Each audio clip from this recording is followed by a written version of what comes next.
নমস্কার বন্ধুরা, পম্পার ভিলেজ কুকিংয়ে আপনাদের সবাইকে স্বাগত। আমার যেসব বন্ধুরা আমার চ্যানেলটিকে এখনও সাবস্ক্রাইব করেননি তাদের কাছে আমার অনুরোধ, আপনারা প্লিজ আমার চ্যানেলটিকে সাবস্ক্রাইব করে দিন আর পাশে থাকা বেল আইকনটা অল বাটনে প্রেস করুন, যাতে আমার সমস্ত নতুন ভিডিও আপনাদের কাছে পৌঁছে যায়। আমার আজকের রেসিপি বাদাম দিয়ে লাল শাক। আর চলুন রেসিপিটা শুরু করা যাক কীভাবে করেছি। এর জন্য আমি নিয়েছি লাল শাক, ভালো করে ধুয়ে পরিষ্কার করে নিয়েছি আর কেটে নিয়েছি এভাবে কুচি করে।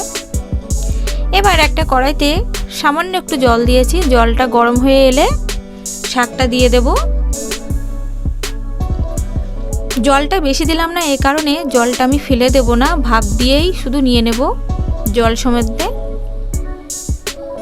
এভাবে একটু চামচ দিয়ে নাড়িয়ে চাড়িয়ে দিলাম। এবার এর মধ্যে দিয়ে দেব সামান্য একটু লবণ। লবণটা দিয়ে দিলে জলটা তাড়াতাড়ি বেরিয়ে আসবে আর শাকটা সিদ্ধও হয়ে যাবে ভালো করে। লবণের পরিমাণটা অবশ্যই কম রাখতে হবে, কারণ শাকে বা শুক্তো এইসব ধরনের জিনিসে লবণ বেশি হয়ে গেলে খেতে একদমই ভালো লাগে না। তো লবণটা সবসময় নিজের পরিমাণ মতো দেওয়ার চেষ্টা করবেন। এবার একটা ঢাকা দিয়ে দেব। তো এইভাবে 5 মিনিট আমি ভাপিয়ে নিয়েছি আর নামিয়ে নিয়েছি, শাকটা সিদ্ধ হয়ে গেছে। কড়ার মধ্যে আবারও তেল দিয়ে দিলাম।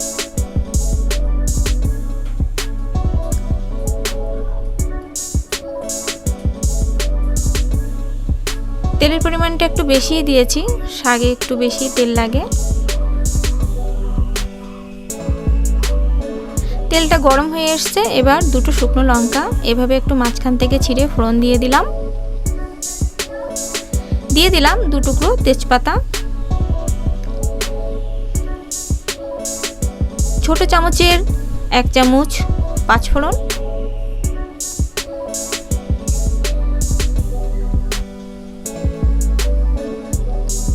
এই সাথে দিয়ে দেব 2 কাঁচা লঙ্কা।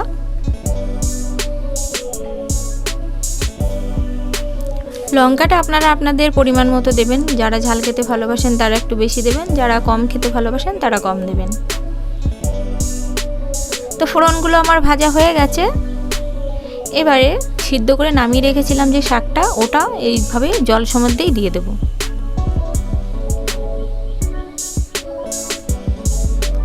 এভাবে খুন্তির সাহায্যে ভালো করে একটু নাড়িয়ে চাড়িয়ে দেব। শাকটা খুব ভালোই সেদ্ধ হয়ে গেছে।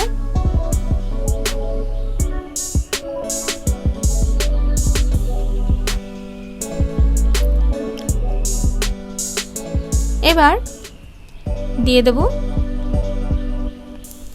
পরিমাণ মতো লবণ।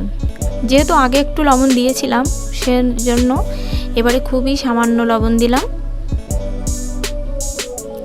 দিয়ে দিলাম সামান্য পরিমাণ হলুদ গুঁড়ো। আবারও একটু ভালো করে নাড়াচাড়া করে নেব।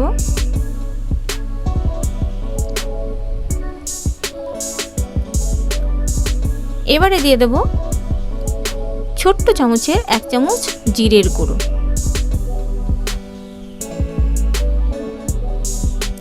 আর শাকটাকে মাঝে মাঝে এভাবে খুন্তির সাহায্যে নাড়াতে থাকতে হবে, নাহলে লেগে যেতে পারে। এবার যেটা দিয়ে দেব সেটা হচ্ছে বাদাম। বাদামটা আমি বাজার থেকেই ভাজা কিনে নিয়ে এসেছি। আপনারা চাইলে বাড়িতে কাঁচা বাদাম এনে শুকনো কড়াইতে নাড়াচাড়া করে একটু ভেজে নিতে পারেন, নয়তো আমার মতো এভাবে ভাজা বাদামও কিনে নিয়ে আসতে পারেন। এভাবে বাদাম ভাজা দিয়ে শাক রান্না করলে খেতে অসাধারণ লাগে। অনেকেই শাক খেতে পছন্দ করে না, তো এভাবে অবশ্যই বাড়িতে ট্রাই করবেন। আর দিয়ে দিলাম পরিমাণ মতো একটু চিনি, 4 চামচের 1/2 চামচ মতো। আমার সবকটা উপকরণ দেওয়া শেষ হয়ে গেছে। এবার খুব ভালো করে এই সময়ে টেম্পারেচার একদম লোতে রাখতে হবে, আর এভাবে অটোমেটিক খুন্তির সাহায্যে বা যে কোনো চামচের সাহায্যে নাড়াতে থাকতে হবে।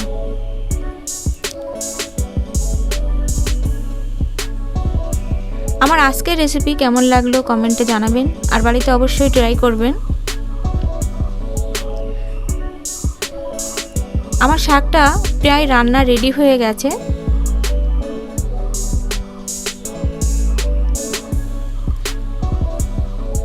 যে কোনো রান্নায় অনেক প্রকারের হয়, তো এভাবে অবশ্যই ট্রাই করবেন। এবার একটা প্লেটে নামিয়ে নিলাম। সবাই ভালো থাকবেন, ধন্যবাদ।